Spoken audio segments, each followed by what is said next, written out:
Meu nome é Ricaion e vou contar a minha história.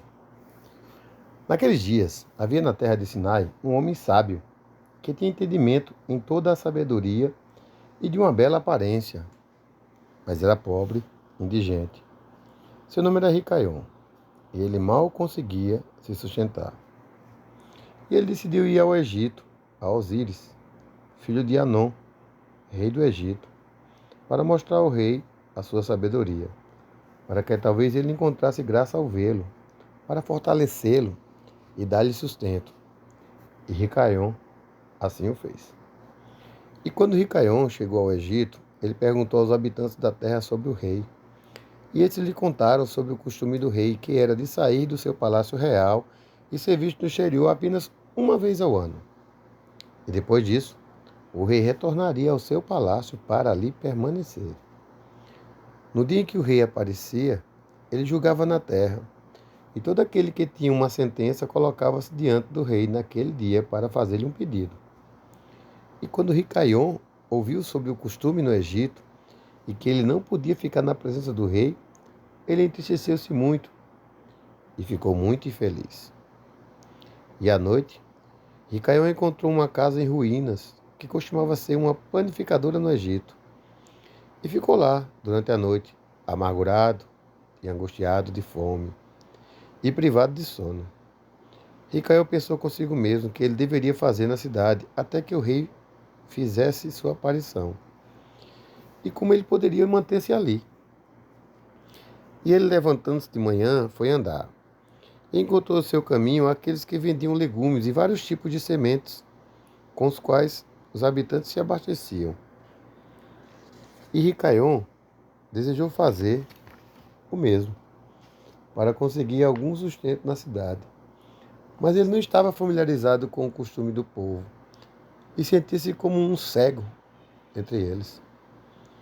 Ele conseguiu legumes para vender e conseguiu se sustentar, e a multidão se reuniu em torno dele e ridicularizou e, e tomou seus legumes e não lhe deixaram nada. Ele saiu de lá cheio de mágoa e foi suspirando até a panificadora em que ele ficara na noite anterior, e ali dormiu pela segunda noite. Naquela noite, novamente, ele pensou consigo mesmo como ele poderia salvar-se de fome, e ele inventou um plano sobre como agir.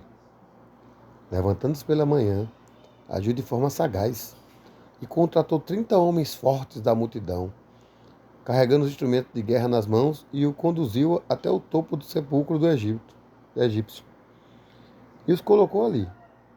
E ordenou-lhes: assim diz o rei, fortalecei-vos e sede homens valentes, e que ninguém seja sepultado aqui até que sejam dadas 200 peças de prata.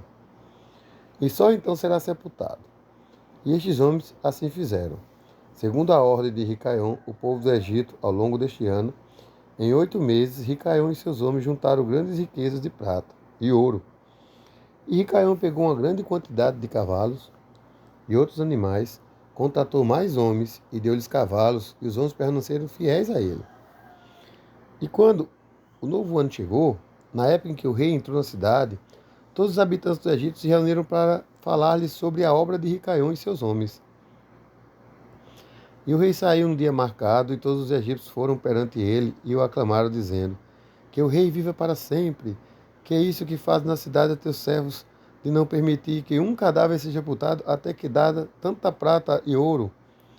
Houve alguma coisa semelhante a isto em toda a terra, desde os dias dos reis antigos, desde o dia de Adão até o dia de hoje, para que os mortos não fossem sepultados, a não ser que se pague um determinado preço? Interessante, né, pessoal? Interessante. Quando começou a cobrar para sepultar mortos? Observem bem a história, tá? Sabemos que é costume dos reis coletar os impostos anuais dos vivos, mas tu não somente fazes isso, mas dos mortos também obtens imposto dia após dia. Agora, ó rei, não podemos mais suportar, não podemos mais suportar isso, pois toda a cidade está arruinada por conta disso. Não sabes? E quando o rei ouviu tudo o que tinha falado, ele se indignou muito, e sua raiva queimou dentro dele, porque ele não sabia nada sobre o assunto. E disse o rei: quem e onde está aquele que se atreve a fazer essa coisa perversa na minha terra sem o meu comando? Certamente irão me contar. E contaram-lhe todas as coisas, as obras de Ricaion e de seus homens. E a ira do rei se acendeu e ordenou que Ricaion e seus homens fossem trazidos diante dele. Ricaion tomou cerca de 1000 crianças, filhos e filhas, e vestiu em seda e bordados. Os colocou em cavalos e enviou ao rei por meio de seus homens. E também tomou uma grande quantidade de prata, ouro, pedras preciosas e um cavalo forte e belo, como um presente para o rei, com o qual ele foi ao rei, até o rei, e se curvou diante dele. E o rei, seus servos e todos os seus habitantes do Egito se maravilharam com a obra de Ricaion, e vindo suas riquezas e o presente que ele trouxe ao rei. Isso agradou muito ao rei, e ele pensou a respeito. Quando Ricaion se sentou diante dele, o rei lhe perguntou sobre todas as suas obras, e Ricaion falou todas as suas palavras sabiamente diante do rei, seus servos e todos os habitantes do Egito. E quando o rei ouviu as palavras de Ricaion e sua sabedoria, Ricaion achou graça aos olhos do rei, e recebeu graça e bondade de todos os servos do rei e de todos os habitantes do Egito por causa da sua sabedoria e os excelentes discursos. E desde então, todos o amaram muito. E o rei disse a Ricaion: Teu nome não será Ricaion, mas sim Faraó, já que tu exigiste o imposto dos mortos, e chamou-lhes de Faraó. E o rei e os seus súditos amaram Ricaion por sua sabedoria e pediram a todos os habitantes do Egito para torná-lo comandante diante do rei. E assim fizeram todos os habitantes do Egito e os homens sábios, tornando-se lei no Egito. E eles tornaram Faraó Ricaion comandante sobre Osíris, rei do Egito. E o Faraó Ricaion governou sobre o Egito e diariamente administrava a justiça em toda a cidade, mas o rei Osíris é quem julgava o povo da terra uma vez ao ano, quando ele saía para fazer sua aparição.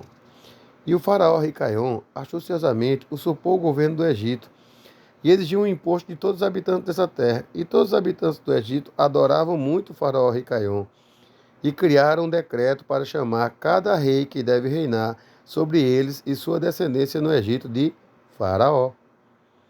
Daí surgiu o termo faraó. Vocês sabem disso agora? Entenderam de onde surgiu? Beleza. Prossigamos a história de Ricaion. Por isso, todos os reis que reinaram no Egito, desde aquele tempo até o dia de hoje, foram chamados de Faraó. Pois é, pessoal, essa história de Ricaion, o primeiro faraó, recebeu o título de faraó. E é interessante quando a gente percebe que essa ideia de cobrança de impostos e, por outro lado, a ideia de pagar apenas porque foi empurrado goela dentro e, mediante a força, se fazem extorsões legais. E é interessante também entender que essas extorsões legalizadas, elas são pelos poderes aclamadas e proclamadas como real. E outrora, as pessoas só pagavam para viver. A partir desse momento, toda a humanidade copiou a ideia de pagar para morrer, pagar para ser enterrado, pagar para enterrar alguém. E interessante entender que sempre os números, o povo,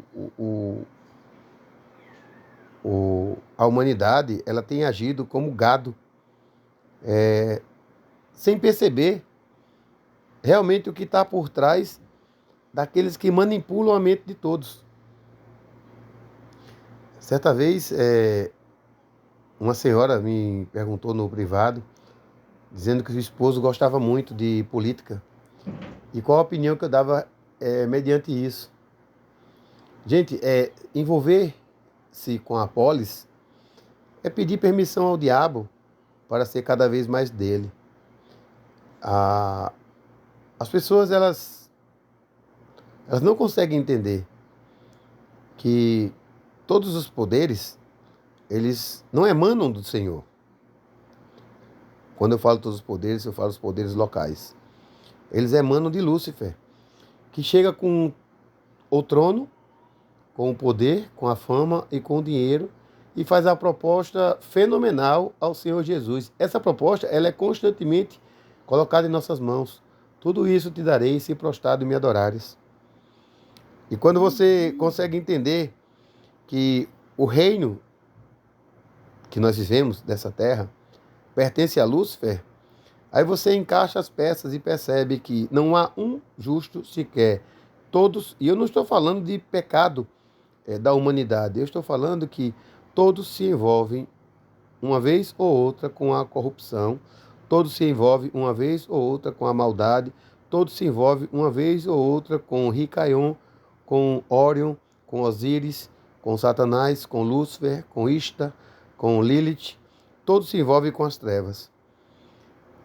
Como você faria política sem se envolver? Jamais há essa possibilidade. Todos os que se envolvem vendem as suas almas. Mais cedo ou mais tarde, há um contrato, há um complô, há um envolvimento. Mais cedo ou mais tarde, há uma ação maléfica. Ah, mas havia reis que obedeciam ao Senhor. Gente, casos escusos e exceções sempre existem mediante as regras. Mas fato é, o que vemos hoje são pessoas que vendem suas almas em troca do poder, da fama e do dinheiro.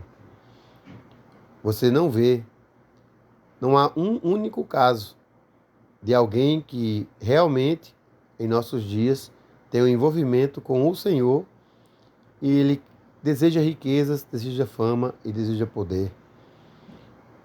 Todos aqueles que pertencem ao Senhor, quando eles conseguem ou de alguma forma chega essa situação para eles, eles criam uma forma de abençoar vidas, sempre fazendo a verdadeira ação que as sementes da serpente dizem que fazem, porque nós observamos que existem várias pessoas com os títulos de filântropos, recebendo prêmios, Oscars e tantas coisas que eles alegam fazer, e no fundo são apenas Judas Iscariotes, né? Estão no meio das pessoas que são de Deus, se disfarça dizendo que é de Deus, mas sempre mete a mão na bolsa de reservas financeiras dos que são de Deus, alega ter planos melhores para ações de boa vontade, como por exemplo, chega para Jesus e fala que a mulher que derramou o perfume e embalsamou e preparou Jesus para ser embalsamado, colocando o perfume nos pés de Jesus e limpando com os cabelos, disse: se esse perfume fosse vendido, e seria muito melhor se fosse doado aos pobres. E o texto fala que Judas tinha o costume de roubar as entradas financeiras que existia para as pessoas que eram de Deus. Então você observa que Judas é um exemplo muito claro de semente da serpente, e isso acontece muito. As sementes da serpente, elas entram no meio da sociedade, elas alegam ser filântropos, alegam ser pessoas do bem, e elas fazem isso. Elas solicitam que seja feito doações, e essas doações são desviadas. Isso acontece sempre. E justiça, realmente, só naquele que busca o Senhor e vive uma vida de santidade, não infringindo as leis e os mandamentos do Senhor. É isso, gente. Essa é a história de Ricaion. Shalom, shalom. Que o Criador abençoe todos vocês. Um abraço.